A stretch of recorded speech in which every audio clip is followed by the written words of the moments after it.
Alhamdulillahirabbil alamin wa bihi nasta'in wa ala umuri dunya wa din wassalatu wassalamu ala asyrofil anbiya'i wal mursalin sayyidina wa nabiyina Muhammadin wa ala alihi wa sahbihi ajmain amma ba'd.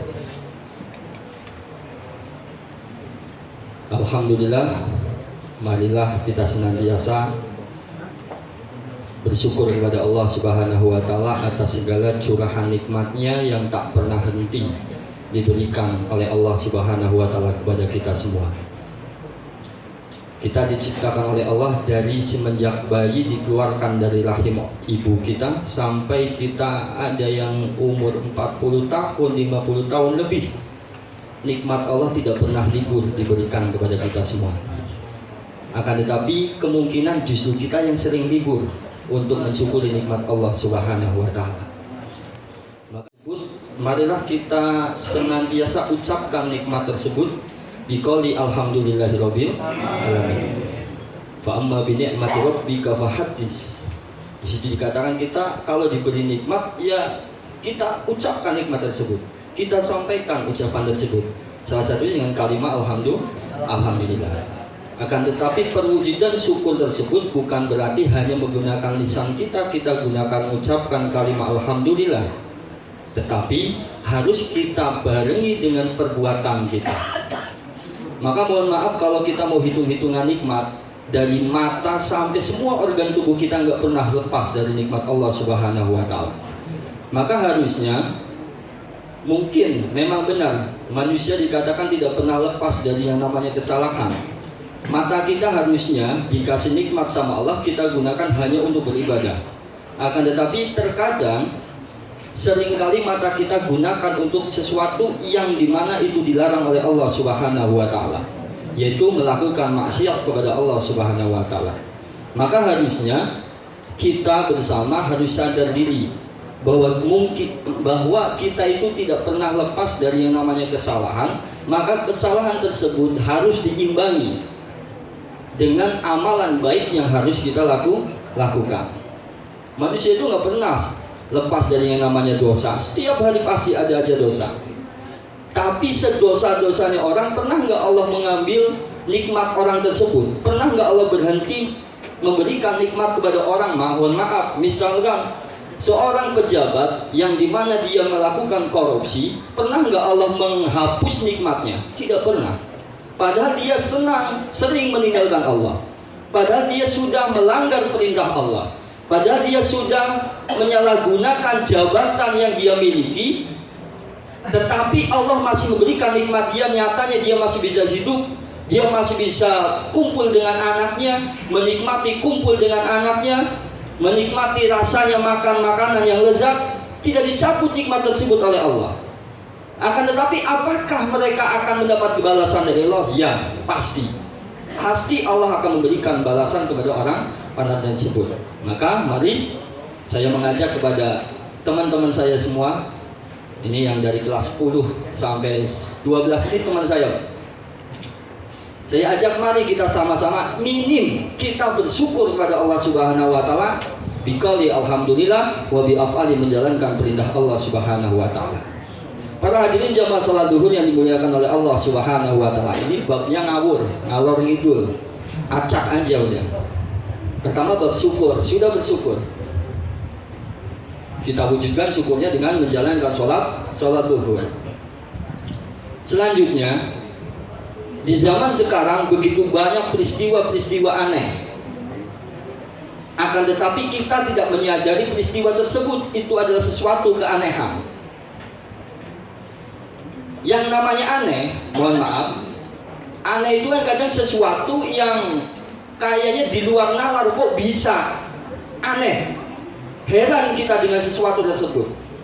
Maka ada sesuatu yang sangat aneh yang dimiliki oleh kita semua, tetapi kita tidak sadar. Mohon maaf, kalau ada motor Yamaha, misalkan ada motor Mio, biasanya akan ada tempat di mana untuk meletakkan produk dari Mio tersebut, yaitu Yamaha. Kalau ada motor Vario, biasanya akan ada tempat untuk meletakkan nama Honda. Nah sekarang ada produk manusia, akan tetapi di mana mereka tidak meletakkan nama Allah Subhanahu wa taala di dalam dirinya. Ini aneh. Kita manusia akan tetapi tidak meletakkan nama Allah Subhanahu wa taala di dalam hati kita, itu adalah peristiwa yang sangat aneh. Mohon maaf, motor aja ada letak namanya untuk sebuah produknya, supaya orang tahu Vario itu bikinannya Honda, Mio itu bikinannya Yamaha.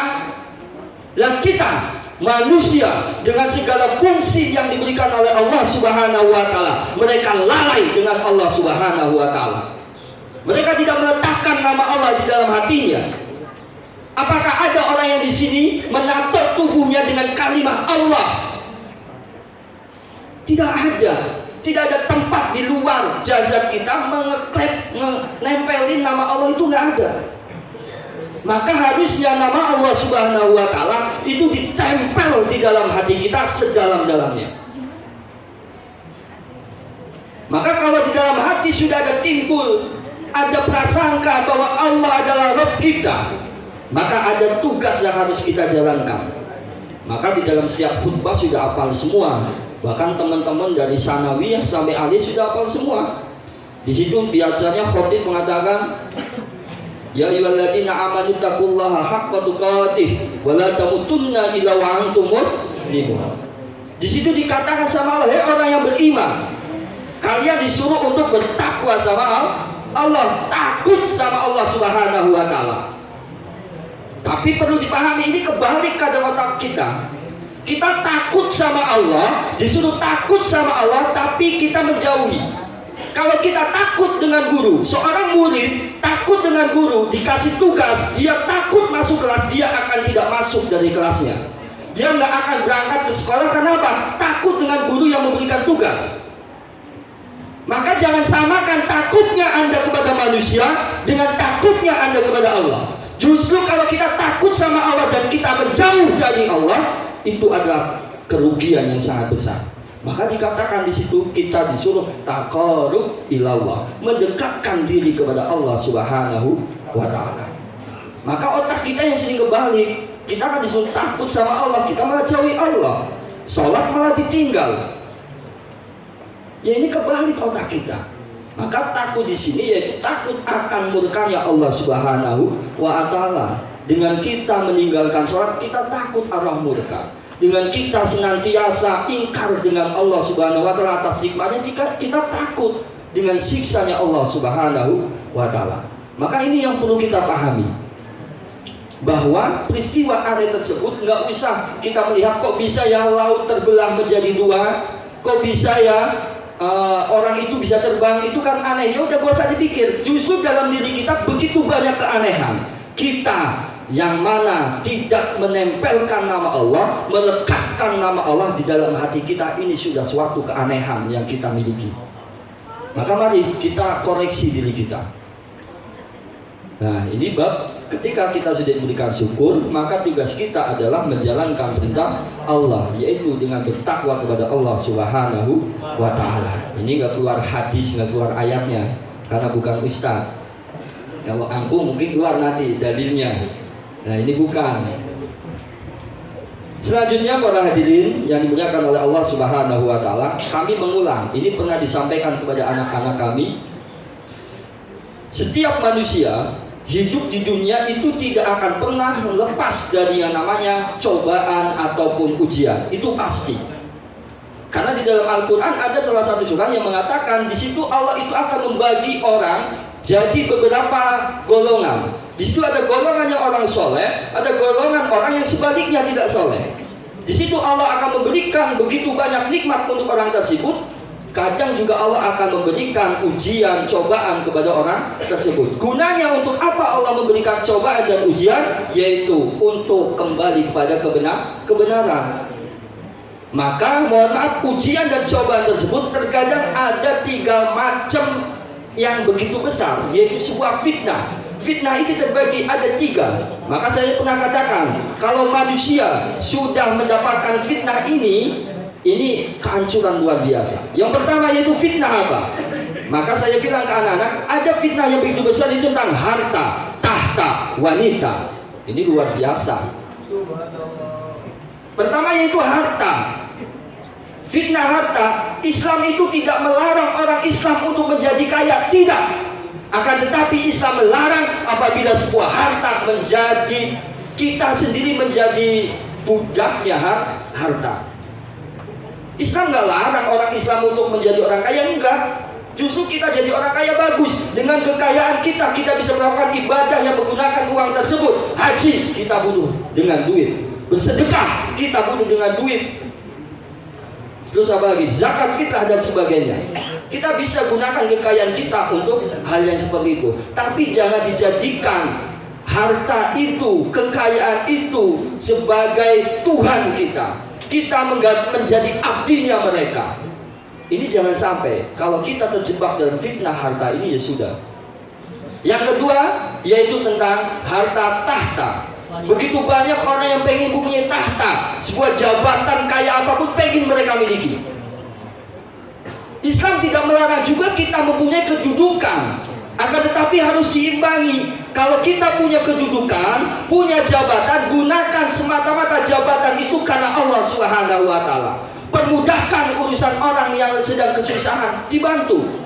Bukan malah tahta dijadikan aji mumpung buat kita. Kita menjadi seorang pejabat nggak berlaku adil. Mumpung ayo kita ambil uang sebanyak-banyaknya, mumpung kita menjadi pejabat. Ini adalah sebuah fitnah yang luar biasa.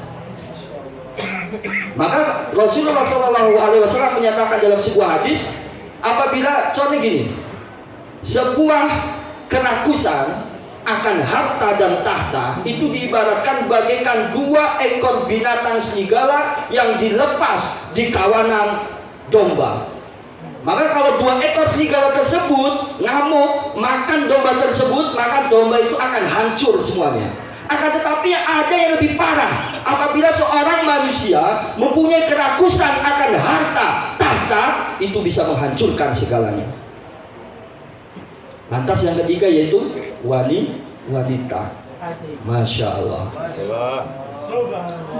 Begitu banyak orang-orang yang terkadang tergelincir. Kadang yang ahli, yang mohon maaf, yang sudah tahu tentang hal itu pun kadang tergelincir dalam hal yang seperti itu. Bagaimana yang tidak tahu? Mohon maaf, kadang karena wanita bisa perang, bisa. Kadang karena wanita bisa merubah segalanya. Mohon maaf, ini yang terbaru tadi saya baca YouTube itu baru di-upload 13 jam yang lalu. Seorang kiai diajukan oleh istrinya karena apa? Yaitu karena dia itu katanya selingkuh dan melakukan hubungan tidak senonoh dengan santriwatinya. Na'udzubillah, subhanallah.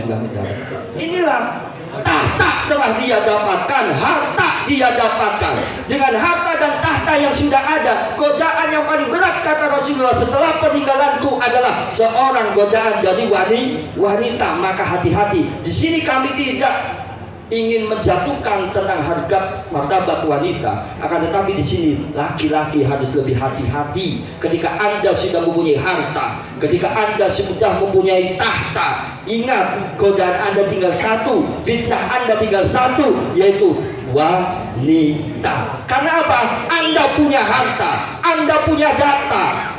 Dengan harta Anda bisa membeli wanita. Begitu banyak wanita yang melakukan pekerjaan-pekerjaan yang tidak benar, mohon maaf. Apakah orang miskin yang tidak punya harta, tidak punya tahta, mereka mampu membeli artis? Tidak. Tapi siapa yang mampu membeli artis?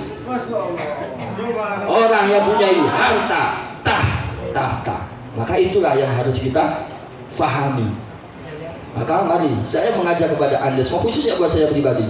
Pertama, sering-sering bersyukur. Jangan pernah lepas dari yang namanya syukur kepada Allah Subhanahu wa Ta'ala. Lantas apa selanjutnya? Yaitu senantiasa bertakwa kepada Allah Subhanahu wa Ta'ala. Karena itu adalah peristiwa yang aneh dalam diri kita. Kita lalai dengan Allah Subhanahu wa Ta'ala. Lantas yang ketiga yaitu dengan fitnah-fitnah tiga tersebut. Mudah-mudahan kita semua terhindar dari situ semua, diselamatkan oleh Allah Subhanahu wa Ta'ala.